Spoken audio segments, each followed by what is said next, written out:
ਇੱਕ ਓੰਕਾਰ ਸਤਿਨਾਮ ਕਰਤਾ ਪੁਰਖ ਨਿਰਭਉ ਨਿਰਵੈਰ ਅਕਾਲ ਮੂਰਤ ਆਜੂਨੀ ਸੈਭੰ ਗੁਰ ਪ੍ਰਸਾਦ ਜਪ ਆਦਿ ਸੱਚ ਜੁਗਾਦ ਸੱਚ ਹੈ ਵੀ ਸੱਚ ਨਾਨਕ ਹੋਸੀ ਵੀ ਸੱਚ।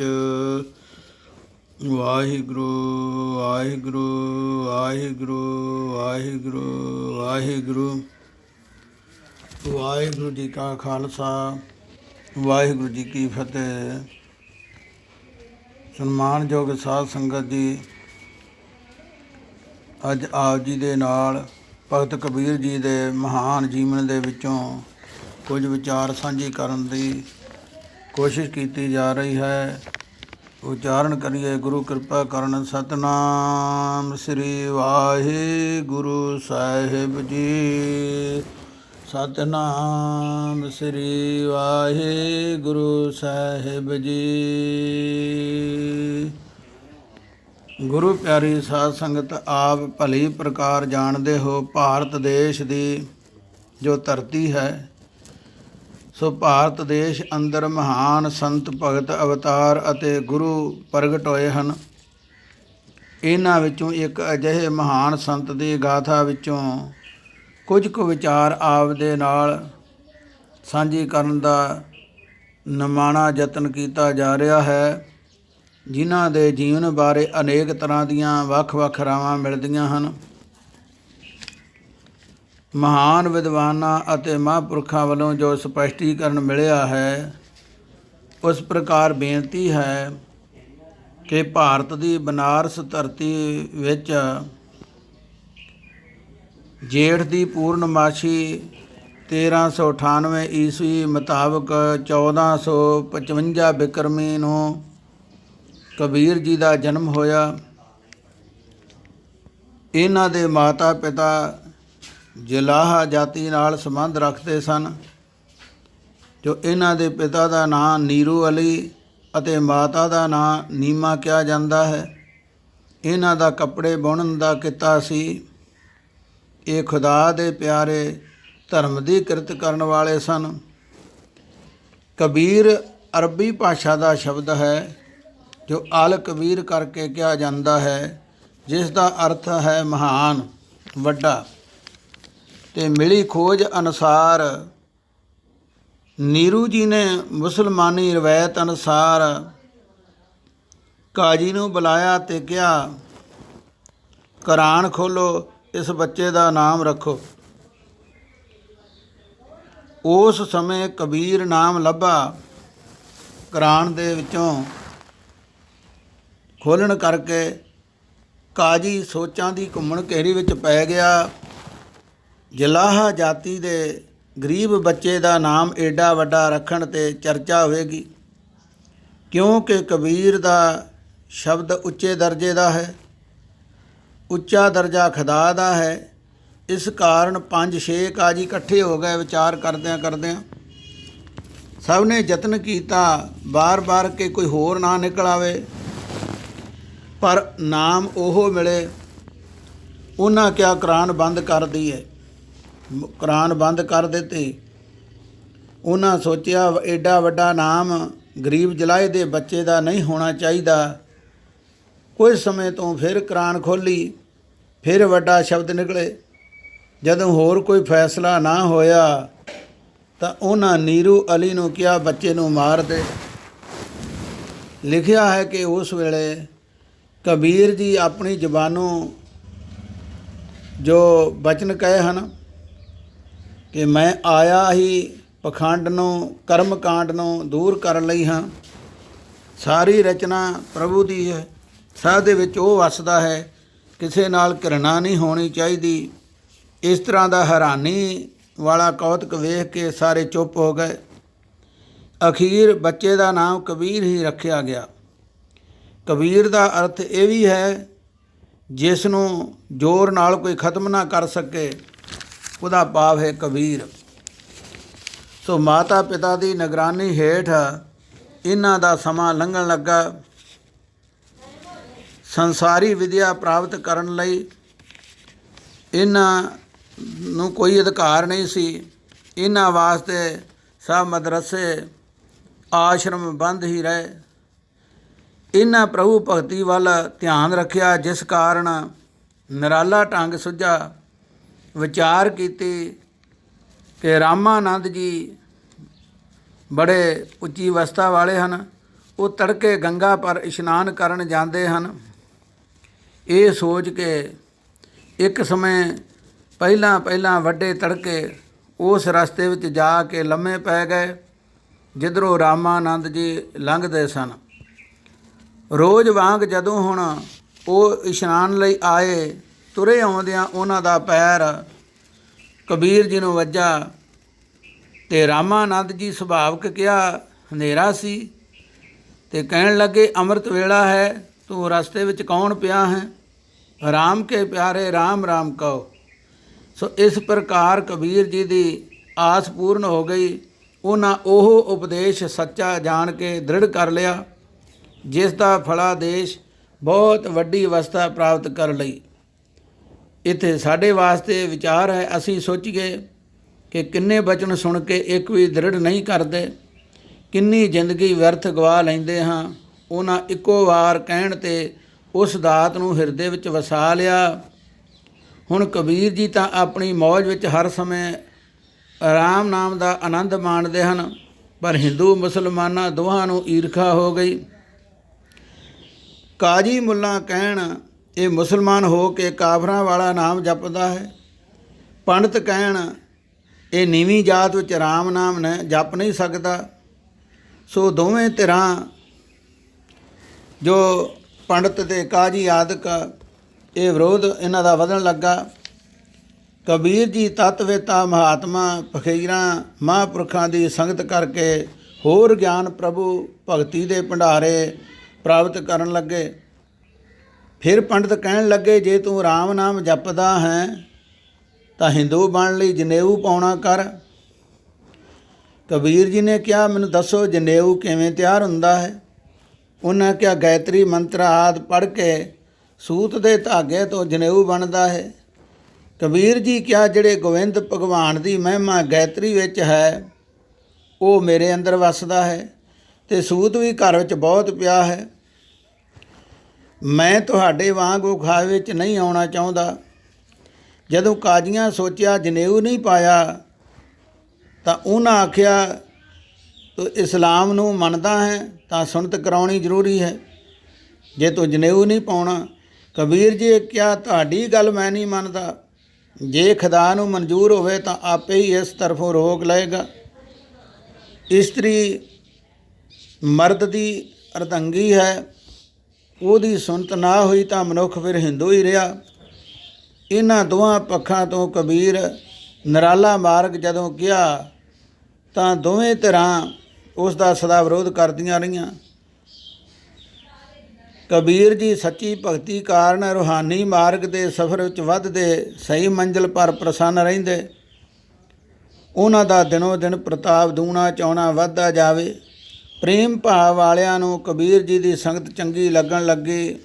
ਉਹ ਸੇਵਾ ਸਿਮਰਨ ਸਤ ਸੰਗ ਦਾ ਲਾਭ ਖੱਟਦੇ। ਹੁਣ ਵਿਰੋਧੀਆਂ ਨਵੀਂ ਘਾੜਤ ਘੜੀ।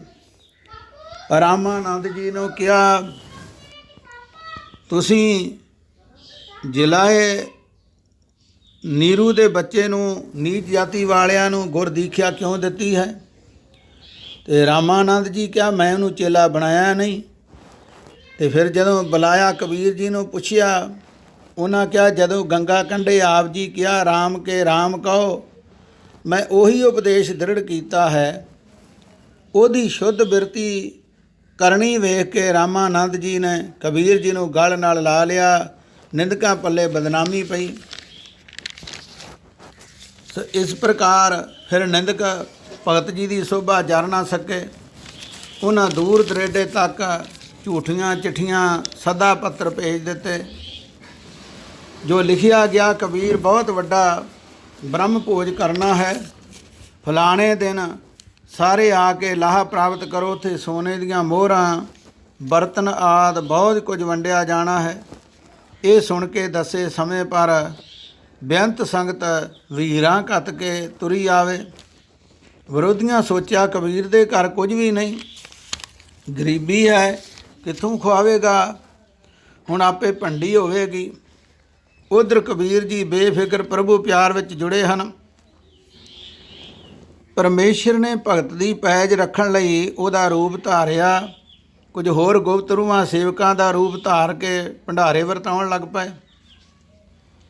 ਜਿਵੇਂ ਨਿੰਦਕਾਂ ਨੇ ਝੂਠ ਕਿਹਾ ਸੀ, ਉਹ ਸੱਚ ਕਰਕੇ ਵਿਖਾ ਦਿੱਤਾ।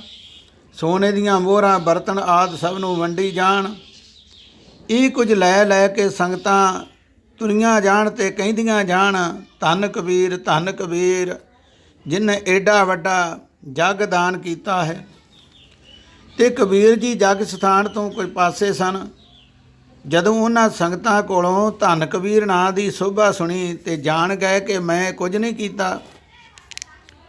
ਇਹ ਸਭ ਪਰਮੇਸ਼ਰ ਦੀ ਖੇਡ ਹੈ। ਇਹ ਤੇ ਉਹਨੇ ਕੌਤਕ ਵਰਤਾਇਆ ਹੈ। ਜਿੱਥੇ ਸ਼ਲੋਕ ਆਉਂਦਾ ਹੈ, ਨਾ ਹਮ ਕੀਆ ਨਾ ਕਰੇਂਗੇ, ਨਾ ਕਰ ਸਕੇ ਸਰੀਰ, ਜੋ ਕੁਛ ਕੀਆ ਸੋ ਹਰ ਕੀਆ, ਕਹਿਤ ਕਬੀਰ।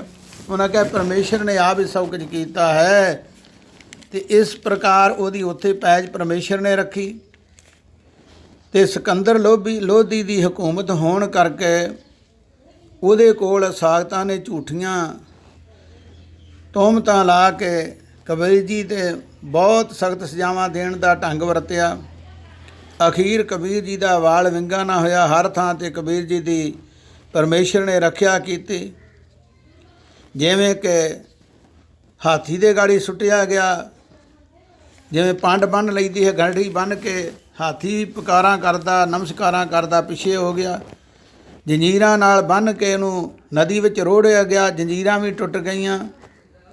ਇਸੇ ਪ੍ਰਕਾਰ ਅੱਗ ਦਾ ਢੇਰ ਵਿੱਚ ਉਹਨੂੰ ਬਹਾ ਕੇ ਉੱਤੇ ਅੱਗ ਲਾਈ ਗਈ, ਲੱਕੜਾਂ ਦੇ ਢੇਰ ਵਿੱਚ ਬਹਾ ਕੇ ਲੱਕੜਾਂ ਸੜ ਗਈਆਂ, ਪਰ ਕਬੀਰ ਜੀ ਦਾ ਵਾਲ ਨਾ ਵਿੰਗਾ ਹੋਇਆ, ਛੇਕ ਨਾ ਲੱਗਾ। ਹਰ ਥਾਂ 'ਤੇ ਉਹਦੀ ਪਰਮੇਸ਼ਰ ਨੇ ਰੱਖਿਆ ਕੀਤੀ।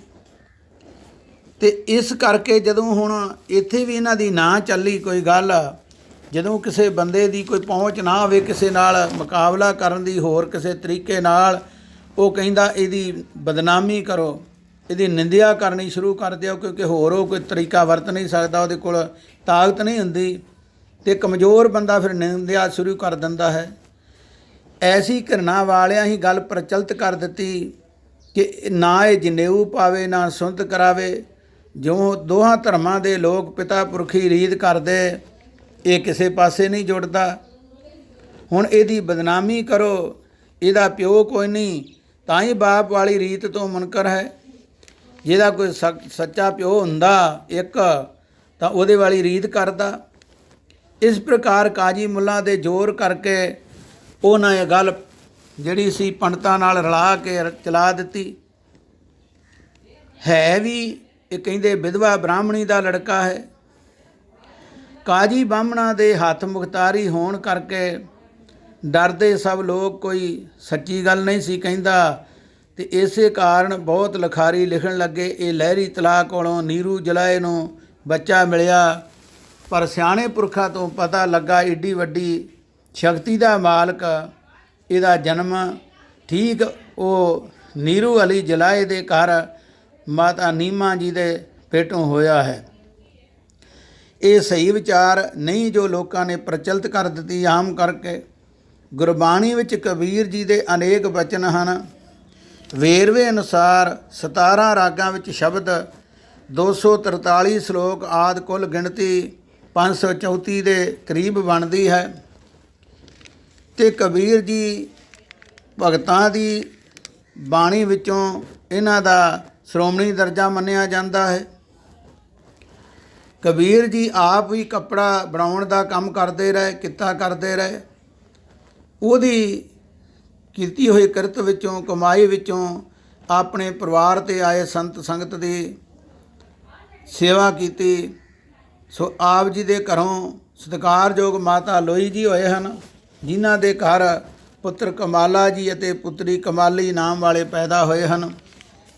ਸੋ ਗੁਰੂ ਕੀ ਸਾਧ ਸੰਗਤ, ਇਸ ਪ੍ਰਕਾਰ ਜਦੋਂ ਅੱਗੇ ਫਿਰ ਇਹ ਕਬੀਰ ਜੀ ਕੋਲ ਵਿਚਾਰ ਚੱਲੀ ਕਿ ਕਾਂਸ਼ੀ ਵਿੱਚ ਮਰਨ ਦੇ ਨਾਲ ਮੁਕਤੀ ਹੋਵੇਗੀ। ਜੇ ਕੋਈ ਹੜੰਬੇ ਮਗਰ ਜਾ ਕੇ ਸਰੀਰ ਛੱਡੇ ਤਾਂ ਗਧੇ ਦੀ ਜੂਨ ਮਿਲੇਗੀ। ਸ਼ਿਵ ਜੀ ਦੇ ਵਾਕ ਹੋਏ ਹਨ। ਤੇ ਕਬੀਰ ਕਿਹਾ, ਭਾਈ ਪ੍ਰਭੂ ਲੋਕਾਂ ਵਾਸਤੇ ਸੱਚ ਨਹੀਂ, ਕਿਉਂਕਿ ਉਹਨਾਂ ਵਾਸਤੇ ਰੱਬ ਹਰ ਥਾਂ ਵਸਦਾ ਹੈ, ਉਹਨਾਂ ਨੂੰ ਪਤਾ ਹੈ, ਪ੍ਰਗਟ ਹੈ। ਕਾਂਸ਼ੀ ਵਿੱਚ ਹੋਰ ਅਤੇ ਹੜੰਬੇ ਵਿੱਚ ਹੋਰ ਨਹੀਂ। ਉਹ ਇੱਕੋ ਹੀ ਹੈ ਜਿਹਦੀ ਸਾਰੀ ਸ਼ਕਤੀ ਹਰ ਥਾਂ 'ਤੇ ਵਰਤਦੀ ਹੈ, ਭਾਵੇਂ ਕਿਤੇ ਕੋਈ ਚਲਿਆ ਜਾਵੇ। ਜਿਵੇਂ ਸੂਰਜ ਵੱਖੋ ਵੱਖ ਦੇਸ਼ ਦਾ ਵੱਖਰਾ ਨਹੀਂ, ਇਸੇ ਤਰ੍ਹਾਂ ਰੱਬ ਦੇ ਪਿਆਰਿਆਂ ਦੀ ਸ਼ਕਤੀ, ਪਰਮੇਸ਼ਰ ਦੀ ਸ਼ਕਤੀ, ਗੁਰੂ ਦੀ ਸ਼ਕਤੀ ਹਰ ਥਾਂ 'ਤੇ ਹੈ। ਸੱਚ ਉਹ ਹੈ ਜਿਹੜਾ ਹਰ ਥਾਂ 'ਤੇ ਕੰਮ ਕਰਦਾ ਹੈ। ਜਿਹੜਾ ਕੁਝ ਥਾਂ 'ਤੇ ਉਹ ਸੱਚ ਨਹੀਂ, ਜਾਂ ਕੁਝ ਲੋਕਾਂ ਦਾ ਹੈ ਉਹ ਸੱਚ ਨਹੀਂ। ਜਿਹੜਾ ਸਭ ਦਾ ਹੈ, ਜਿਹੜਾ ਮੰਨ ਲਵੇ ਉਹ ਸੱਚ ਮੰਨਿਆ ਜਾਂਦਾ ਹੈ। ਹੁਣ ਇਹ ਪ੍ਰਤੱਖ ਦੱਸਣ ਲਈ ਆਪ ਜੀ ਕਾਂਸ਼ੀ ਨੂੰ ਛੱਡ ਕੇ ਤੇ ਹੜੰਬੇ ਮਾਘਰ ਜਾਣ ਵਾਸਤੇ ਤਿਆਰ ਹੋ ਗਏ। ਬੜਿਆਂ ਲੋਕਾਂ ਰੋਕਿਆ ਕਿ ਸਾਰੀ ਉਮਰ ਆਪ ਇੱਥੇ ਰਹੇ, ਕਿਤੇ ਸ਼ਾਇਦ ਉੱਥੇ ਆਪ ਜੀ ਨੂੰ ਫਿਰ ਨਾ ਜਨਮਾਂ ਵਿੱਚ ਪੈਣਾ ਪੈ ਜਾਵੇ। ਉਹਨਾਂ ਕਿਹਾ, ਨਹੀਂ, ਤੁਹਾਡੇ ਵਾਸਤੇ ਨਹੀਂ, ਸਾਡੇ ਵਾਸਤੇ ਪਰਮੇਸ਼ਰ ਹਰ ਥਾਂ ਦਿਸਦਾ ਹੈ। ਇਸ ਕਰਕੇ ਸਾਰਿਆਂ ਦੇ ਰੋਕਦਿਆਂ ਵੀ ਕਾਂਸ਼ੀ ਵਿੱਚ ਜਾ ਕੇ ਅੰਤਮ ਸਮਾਂ ਆਪਣੇ ਸਰੀਰ ਦਾ ਸਫਲ ਕੀਤਾ, ਜੋ 1518 ਈਸਵੀ ਮੁਤਾਬਕ 1575 ਬਿਕਰਮੀ ਜਿਹੜੀ ਹੈ, ਇਸ ਸਮੇਂ ਦੇ ਅਨੁਸਾਰ ਉਹਨਾਂ ਨੇ ਚੋਲਾ ਤਿਆਗ ਦਿੱਤਾ ਤੇ ਪ੍ਰਭੂ ਦੇ ਨਾਲ ਜੋਤ ਮਿਲ ਗਈ। ਜਿਉਂ ਜਲ ਮੈਂ ਜਲ ਆਏ ਖਟਾਨਾ, ਤਿਉਂ ਜੋਤੀ ਸੰਗ ਜੋਤ ਸਮਾਨਾ, ਮਿਟ ਕੇ ਗਉਣ ਪਾਏ ਬਿਸਰਾਮ, ਨਾਨਕ ਪ੍ਰਭ ਕੇ ਸਤਿਕੁਰਬਾਨ। ਜੇ ਕਬੀਰ ਜੀ ਕਥਨ ਕਰਦੇ ਹਨ, ਰਾਮ ਕਬੀਰਾ ਏਕ ਪੈ ਹੈ, ਕੋਈ ਨਾ ਸਕੇ ਪਛਾਣੀ।